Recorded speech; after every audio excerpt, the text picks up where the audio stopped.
आज की class second year के लिए वेटनरी मेडिसिन की है और मेडिसिन के अंतर्गत अपना टॉपिक चल रहा था मुर्गियों में होने वाले रोग। मुर्गियों में किस किस प्रकार की बीमारियां पाई जाती है।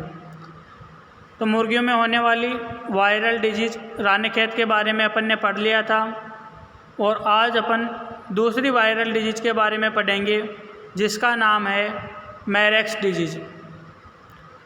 मैरेक्स है जो मुर्गियों में होने वाली एक विषाणु जनित संक्रामक बीमारी है जिसको कई अन्य नामों से भी जाना जाता है, जैसे ल्यूकोसिस, नेचुरल ल्यूकोसिस, रेंज पैरालाइसिस और स्किन ल्यूकोसिस नाम से जाना जाता है। यह मैरेक्स डिजीज है जो एक विषाणु से होने वाली संक्रामक बीमारी है जिसको ल्यूकोसिस, नेचुरल ल्यूकोसिस है, स्किन ल्यूकोसिस और रेंज पैरालाइसिस नाम से जाना जाता है। इसके अगर रोग कारक की बात करें तो मैरेक्स डिजीज का रोग कारक है आपके हर्पिस वायरस, जो बी ग्रुप का वायरस है और यह वायरस कोशिका के अंदर पाया जाता है। हर्पिस वायरस है जो कोशिका के अंदर पाया जाता है और पक्षियों में रोग पैदा करता है। अगर बात करें कि मैरेक्स बीमारी का फैलाव या संक्रमण किस प्रकार से होता है, मोड ऑफ ट्रांसमिशन क्या है बीमारी का, तो सीधे संपर्क से भी फैलती है। जब रोगी मुर्गी या रोगी पक्षी स्वस्थ पक्षियों के संपर्क में आते हैं तो सीधे संपर्क से फैलता है। दूसरा है रोगी पशु के संपर्क में आए खाद्य पदार्थ जैसे पानी आदि से श्वसन क्रिया द्वारा। मैरेक्स नामक बीमारी है जो रोगी मुर्गियों से स्वस्थ मुर्गियों में फैलने वाली विषाणु जनित संक्रामक बीमारी है। अगर लक्षणों के बारे में बात करें तो 6 से 10 सप्ताह की मुर्गियों में मैरेक्स बीमारी से तुरंत मृत्यु हो जाती है।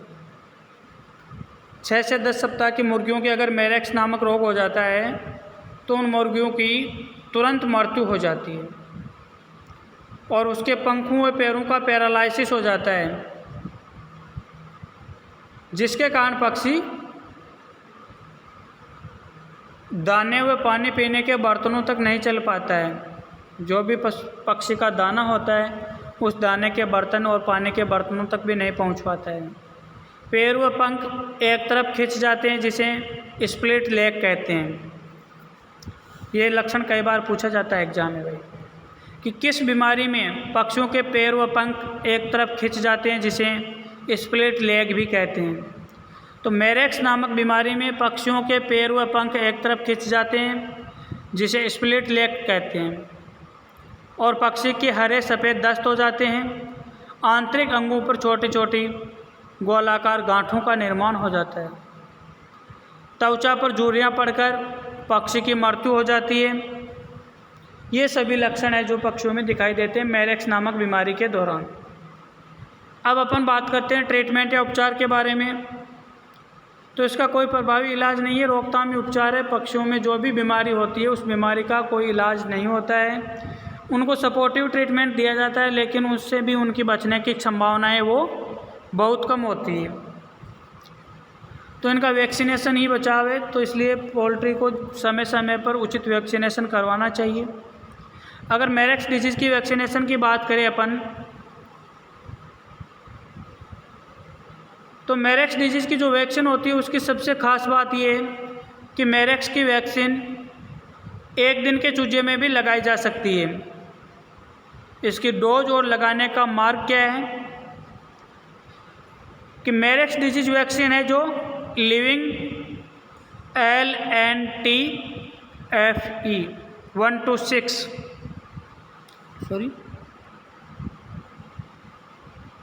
LNTFC है, ये C 1 to 6 नाम से आती है, जो 0.2 ml सबकट या सबकट 8 बैक ऑफ द नेक पर लगती है, यानी गर्दन के पीछे सबक्यूटेनियस लगती है और कोई मार्ग नहीं है।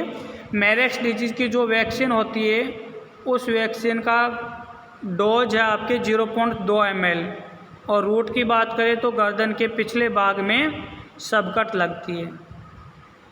और सबसे ख़ास बात ये कि मैरेक्स डिजीज़ की वैक्सीन एक दिन के चूजे को भी लगाई जा सकती है। कई बार एग्जाम में क्वेश्चन पूछा जाता है, 1 डे वैक्सीन है मैरेक्स डिजीज़ वैक्सीन। किस बीमारी के दौरान स्प्लिट लेग नामक सिम्टम दिखाई देता है? तो मैरेक्स नामक बीमारी में स्प्लिट लेग सिम्टम दिखाई देता है। क्यों दिखाई देता है? क्योंकि जो पक्षी है उन पक्षियों के पैर और पंख एक तरफ खिंच जाते हैं, जिसके कारण स्प्लिट लेग बोलते हैं उसको। तो ये आपके मैरेक्स डिजीज़ थी, वो यहाँ पे समाप्त हो जाती है।